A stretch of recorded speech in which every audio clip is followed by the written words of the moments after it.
Good morning, everyone, and welcome back to another episode of Daybreak. Get ready to start your day off with us as we talk about must-attend Pittsburgh events and star-stopping celebrity weddings and exciting sports news. Wake up and smell the coffee, Pittsburgh. Daybreak starts right now.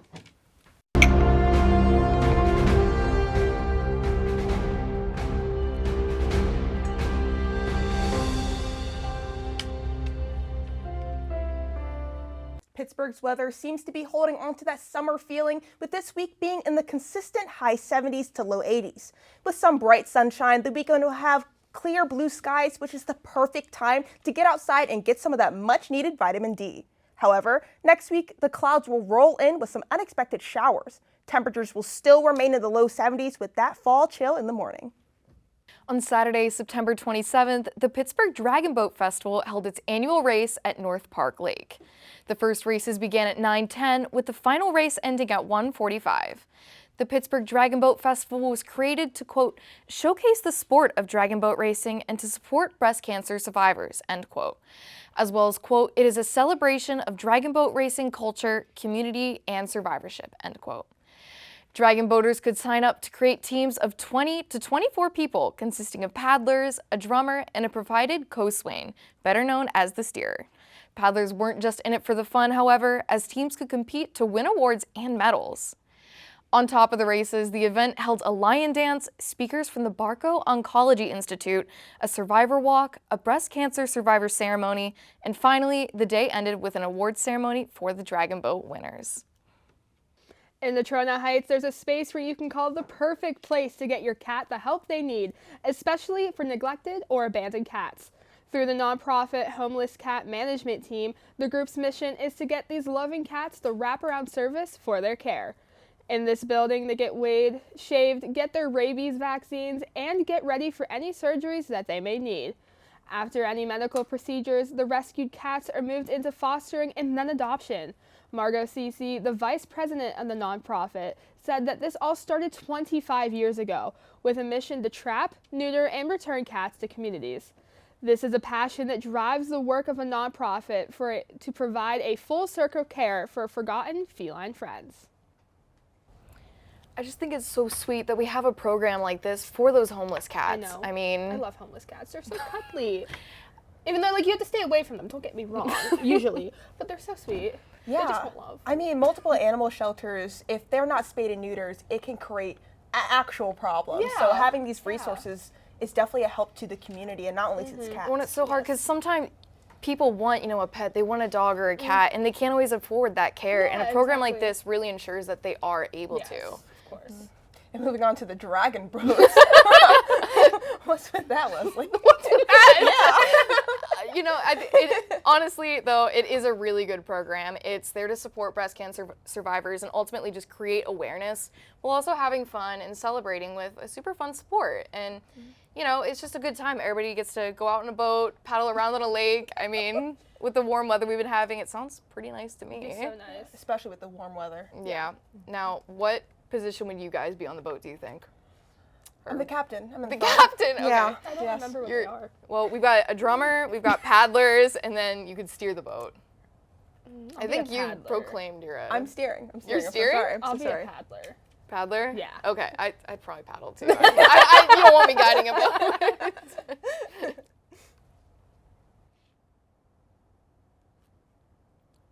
This past Saturday, September 27th, Pittsburgh held its annual bacon-themed festival, Baconburg. The event was ticketed and held at the Southside Works Town Square. The bacon-themed festival lasted all day, from 12 to 7, and featured food trucks from all over Pittsburgh. Baconburg brought over 15 local food vendors, all featuring at least one bacon-filled food or drink.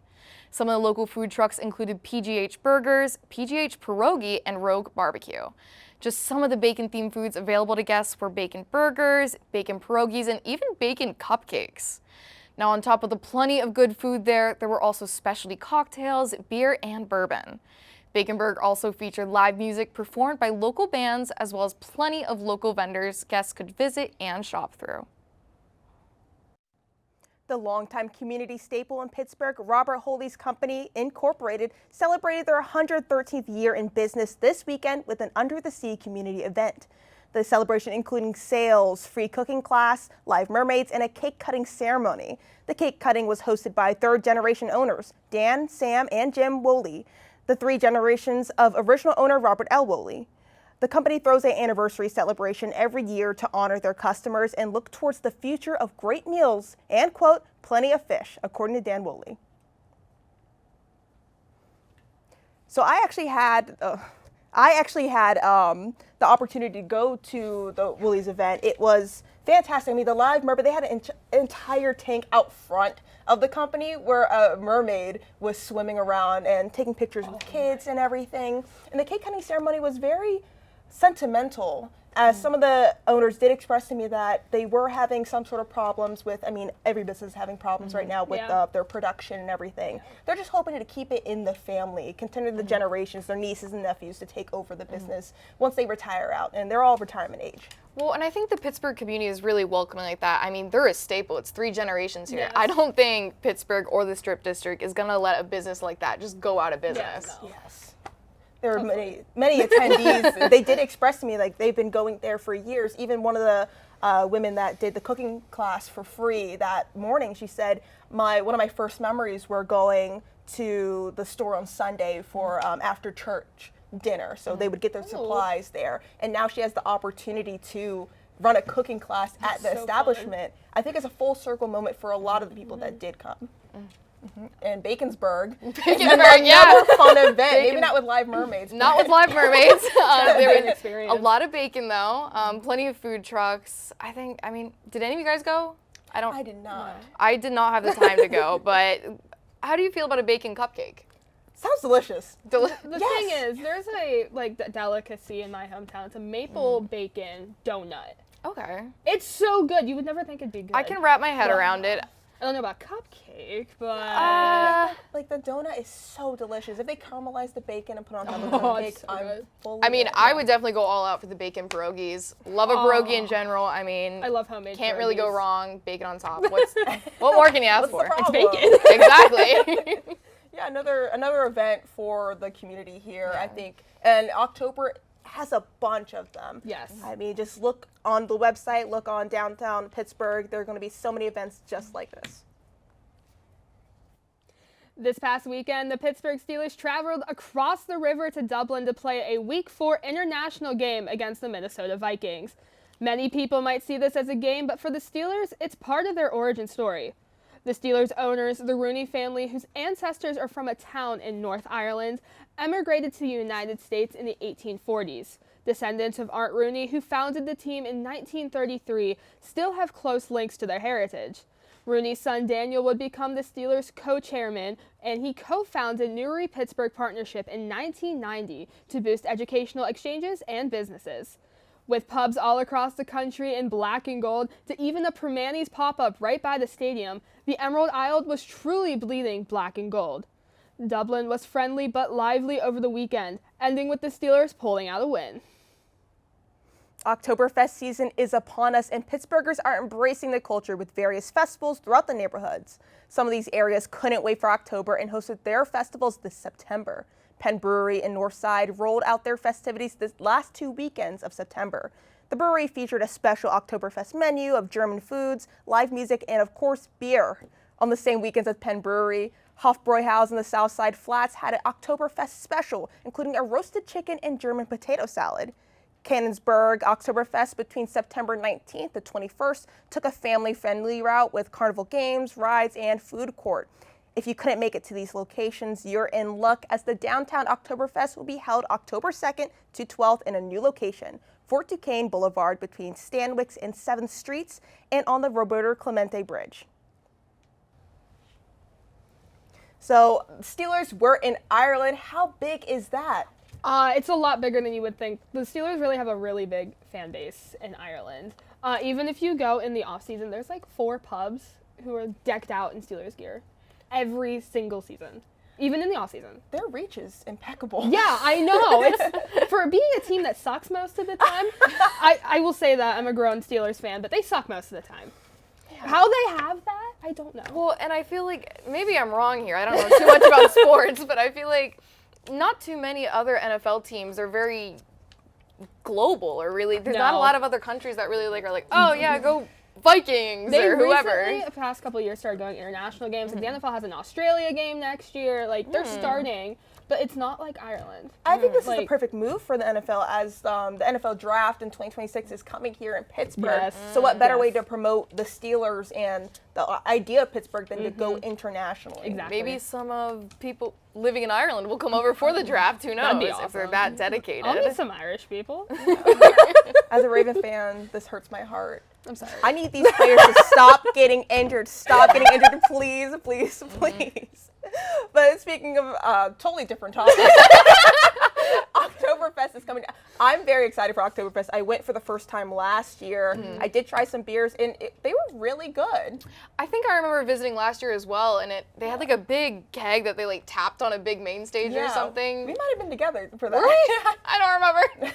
I don't remember. I don't know. I know the food was good, the beer was great, the live music was great. I'm so glad that a lot of people from different areas got to experience that this September, just, for a little festivities compared to a lot of events happening in October. So happy to those people, and I guess happy to Steelers fans.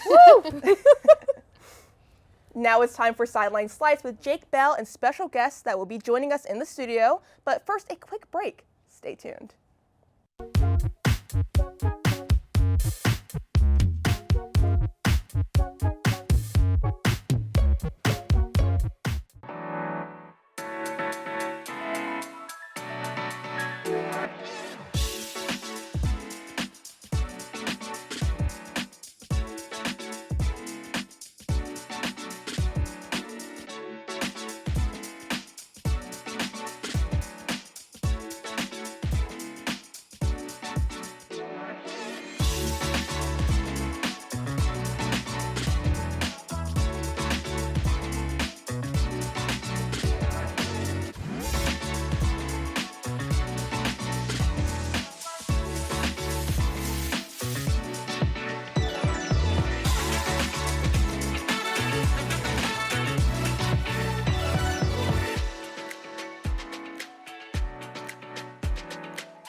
Welcome back. I'm Jake Bowe, reporting on this week's Sideline Slice. The MLB playoffs are officially underway. This looks to be one of the most unpredictable postseasons in recent memory. The wildcard matchups include the Guardians and Tigers, the Yankees and Red Sox, the Dodgers and Reds, and the Cubs and Padres. The Blue Jays, Mariners, Brewers, and Phillies have all earned first-round byes for their efforts as well. I'm joined by a special guest, Isaac Graves, to discuss this. So Isaac, the National League is pretty top-heavy, I'd say.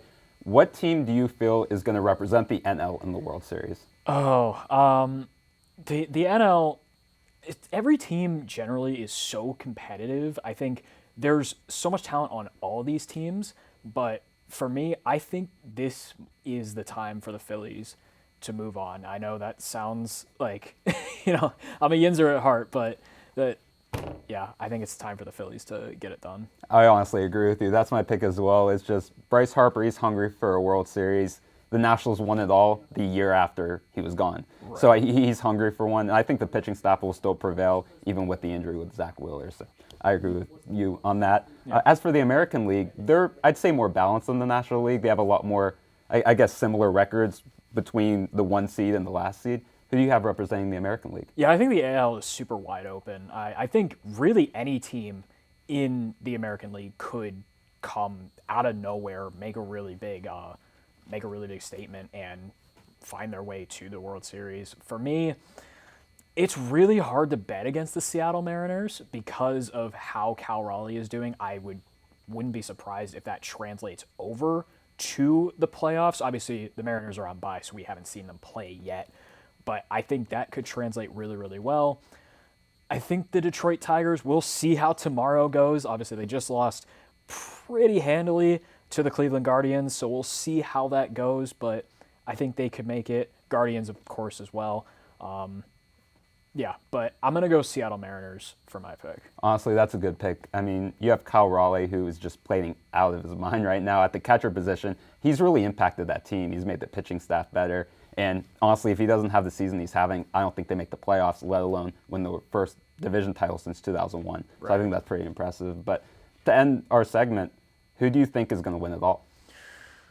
Oh, this is going to sound sacrilegious as a lifelong Pirates fan, but I got to go with the Phillies. I think, honestly, they might be on World Series or bust watch at this point. They got to the World Series in 2022, just barely lost to the Houston Astros, and every year since they've gone one round less. So obviously they don't have the wild card round this year to go one round less this year, but hopefully it's the time. I think this Phillies team is hungry. I think they're ready to just go for it all. Oh, absolutely. That's a great pick because to me it feels like they're almost like the Bills of the MLB, where they're just they're on that breaking point, but they just can't make it all the way. And it's a shame because they have so much talent, but they're all getting up there in age. So. Well, thanks for joining me, Isaac. I'm sure the postseason will be interesting nonetheless. But now we're on to Politismack with Ethan Rowinski. Ethan? Thanks, Jake. This past Tuesday, Defense Secretary Pete Hegseth, who recently changed the department's name to the Department of War, gathered nearly 800 of America's top military officials to the Marine Corps base in Quantico, Virginia, for a rare in-person meeting. Only a few days' notice were given for the event, in a meeting that turned out to be a speech on the re-standardization of the military's physical standards. Hegseth told the crowd, quote, "This speech is about fixing decades of decay. We became the woke department, but not anymore," end quote. He then went on to explain that combat roles will now be set to only the highest male standards, end quote. That if women aren't able to serve in those positions, quote, "it is what it is." Hegseth also expressed his disappointment in the appearance of troops and generals, including their beards and weight. Quote, "It's not a good look," end quote. After continuing to address his disappointment in, quote, identity months, DEI offices, dudes and dresses, and gender delusions, President Trump then took the stage to total silence from the military leaders and then spoke for over an hour, including about his plans for many of America's largest cities. Francisco, Chicago, New York, Los Angeles, they're very unsafe places, and we're going to straighten them out one by one. And this is going to be a major part for some of the people in this room. That's a war, too. It's a war from within. I told Pete we should use some of these dangerous cities as training grounds for our military. Senators to top lawmakers. California's Attorney General Rob Bonta wrote on X, quote, "This is not the language of a person who believes in the rule of law. We have to keep fighting to persevere," end quote. Trump has already ordered the National Guard in cities such as Los Angeles, Memphis, and most recently Portland, where that executive order is currently being held up in court. Hegseth's speech has angered many in the military, wondering what their next step should be, and if they should follow Hegseth's orders of, quote, "If the words I'm speaking today are making your heart sink, you should do the honorable thing and resign," end quote. So, Ethan, this has been one of the many states Trump has named to roll out the National Guard. I mean, D.C. was one of the first to get that treatment, and things have been divisive. So, do you know the other states that are going to be affected? So currently there's a lot of confusion on where exactly the National Guard may go next. Like I mentioned, Portland is currently not having any National Guard in it due to a lawsuit from their Attorney General. Louisiana's governor just requested the National Guard to be there. However, in New Orleans, but that has some backlash from the mayor and other local officials. J.D. Vance has also mentioned Detroit. Trump has specifically called out Baltimore. But there's a lot of cities that may in the future have National Guard troops sent to it, but there's no official confirmation from anything yet. Yes, I mean, multiple mayors of these states, like you said, have spoken out against and some for. Throughout the different press conferences Trump has gone into, do you see any plan to roll them out instead of just the blanket statement of rolling them out to these states? As of this point, no. Trump has made no firm plan about a nationwide sending of the National Guard to multiple cities at the same time. It appears to only be being sent to Democratic states as an effort by Trump to attack politicians that he does not like. This has been a quote from Trump over and over again with his indictment of James Comey, possibly New York's Attorney General Letitia James. And there's a lot of just kind of the waiting game is what I'll say, that a lot of these local politicians are waiting on where the Trump administration will send the National Guard next. Yeah, and these developments are coming rapidly, so thank you so much, Ethan. Now you. on to a short break. When we come back, more about giant pumpkins, Pittsburgh musicals, and more. Don't go away.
Welcome back, Daybreakers. Next up, we have Nico Rich reporting on the Monster Pumpkin Festival. Take it away, Nico. October 18th and 19th, the city of Pittsburgh will host its annual Monster Pumpkins Festival. This event is Pittsburgh's signature fall celebration showcasing enormous pumpkins grown by Atlantic giant growers. The festival takes place at the Three Crossings campus between 28th and 29th Streets, with activities scheduled throughout the weekend. Attendees can enjoy a weigh-off of giant pumpkins, a pumpkin drop event, games, food, and family-friendly activities. Organizers note that many of the competing pumpkins weigh well over 2,500 pounds, making it a spectacle for visitors of all ages.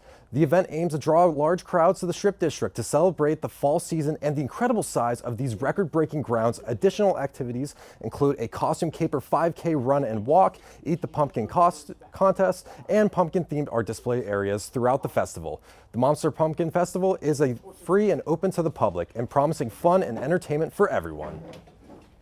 Thanks so much, Nico. Now I have to ask, do you plan on attending any of these Monster Pumpkin themed events this fall? Now, there is a lot of fall festival activities happening through the month of October here in Pittsburgh, so I'm definitely thinking about attending it. One thing that really stuck out about me with creating the story is the 5K run and costumes. It'd be very interesting when you're walking down the street and then you just see a bunch the Power Rangers running down the street. I think that would be a very interesting to cover within the city of Pittsburgh. So I'm thinking about attending it, and also giant pumpkins. They're awesome. So definitely want to take a look at that. So yeah. Thank you so much for joining us, Nico. Next, we have Cora Polanski, who is reporting on Six the Musical coming to Pittsburgh. Cora? Divorced, beheaded, died. Divorced, beheaded, survived. Those are the first words that the audience hears in the opening number of the pop musical sensation Six. The national tour of the hit musical visits the Benedum Center on Tuesday, October 7th and runs through the 12th. The musical first took the world by storm in 2019 on the West End, where it is still running, and also has productions on Broadway and touring North America. It's taken the world by storm, having had productions in South Korea, Japan, and Australia. The musical tells a modernized version of King Henry VIII's 6 wives from their perspective. The show's official marketing says, quote, "From Tudor queens to pop icons, the 6 wives of Henry VIII take the microphone to reclaim their identities out of the shadow of their infamous spouse, remixing 500 years of historical heartbreak into a euphoric celebration of 21st century girl power," end quote. The show is set to pop music, concert style, and features an all-woman cast and band. The short runtime, 75 minutes, pop music, and contemporary language make it an accessible show for non-theater and theater folk alike. Visit arts.org for more info and tickets. So Cora, out of all the songs that are in 6, do you have a favorite? All of the songs in 6. I love all of them. I mean, what can I say? I love No Way, which is right after the opening number. It's the second song in the show. I love it. It's a great musical. If you've never listened to it, it's really good. Yeah. It's really fun. Yeah, I've seen it.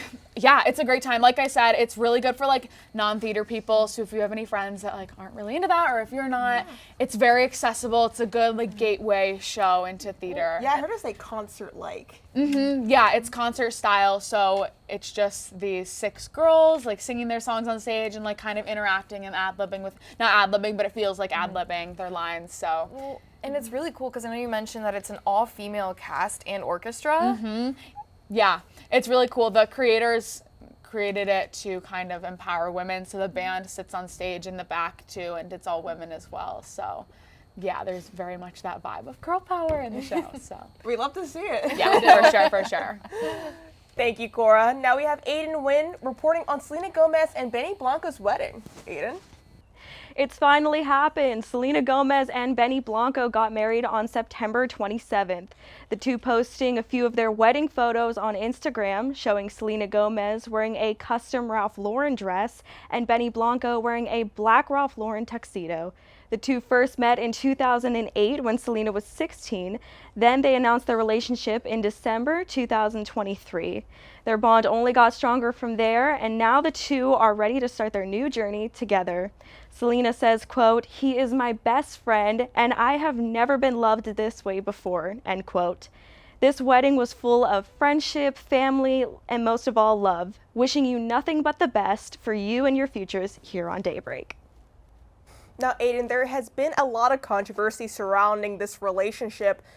How's the internet taking this?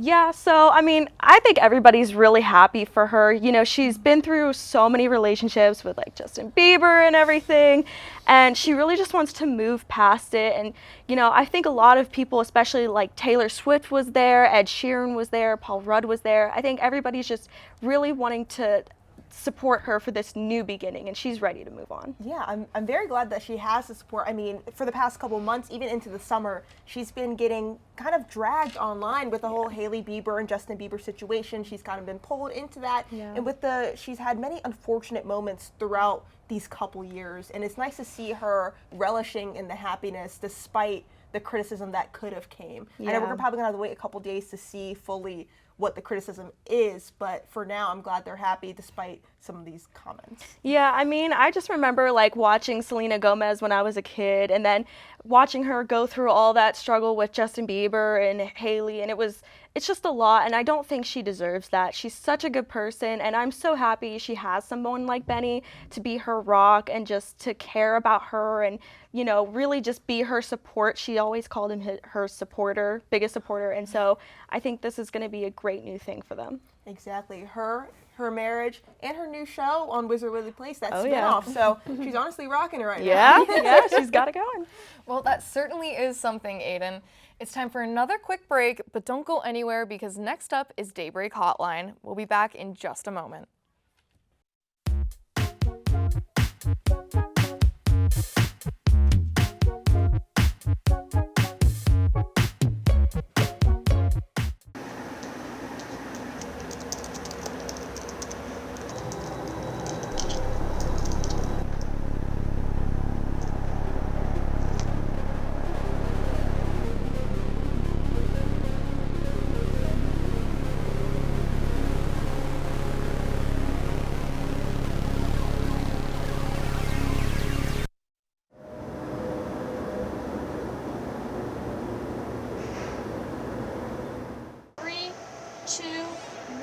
Take them, cue them, open their mics.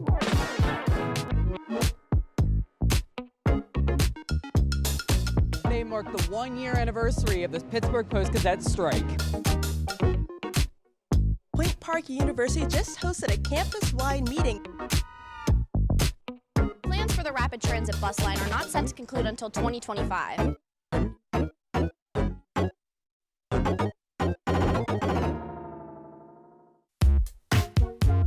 Ring,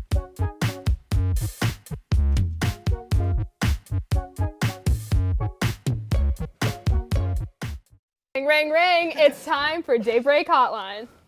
And today we have Would You Rather Fall Edition. So let's get right into it.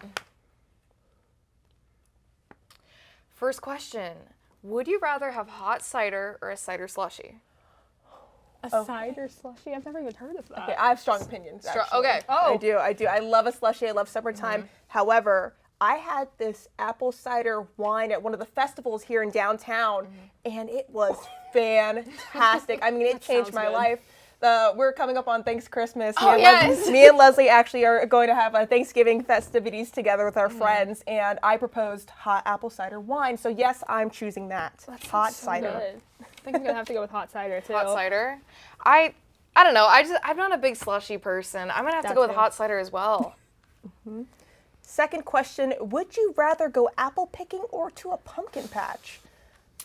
Pumpkin patch 100% for me. Pumpkin patch. This sounds so lazy, but apple picking is too much work. It's too much work. The apples are probably going to be like half off the tree. Yeah, It's too much. I can just go to a field, get a hayride usually, pick up my pumpkin, then I get to carve it, and like, I don't know. More fun. Yeah, I haven't been to apple picking, but I know even with again, I'm also lazy. So pumpkin picking, sometimes you don't even have to pick the pumpkin. They're in this little tent, and they just You're have just picking pumpkins out of a tent? I'm picking pumpkins out of a barrel that's in a tent. That's close to that. You're just shopping for pumpkins. I love pumpkin shopping. Better than apple shopping.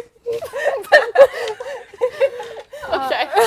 Would you rather get a pumpkin spice latte or a pumpkin spice chai? I don't like pumpkin spice. I'm on the same team as you. Don't like it. I don't want it. I don't want it. To do with it. I tried it for the first time, guys. I work at an undisclosed Dunkin' location, and I tried pumpkin spice, and I think it's really good. And I tried chai for the first time today, so I think I'm gonna go with pumpkin chai. Pumpkin chai? Possibly, yes. Okay. But I do like my caffeine, so maybe a latte. Okay, you're good.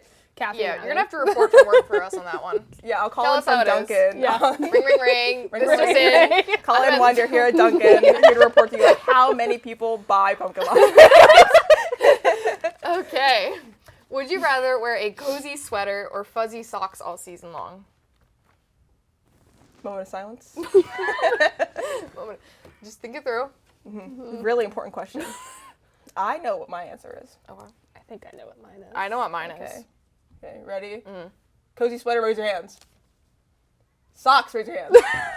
Well, I tried. I love a fuzzy sock. I do. I get love hot fuzzy. too easily.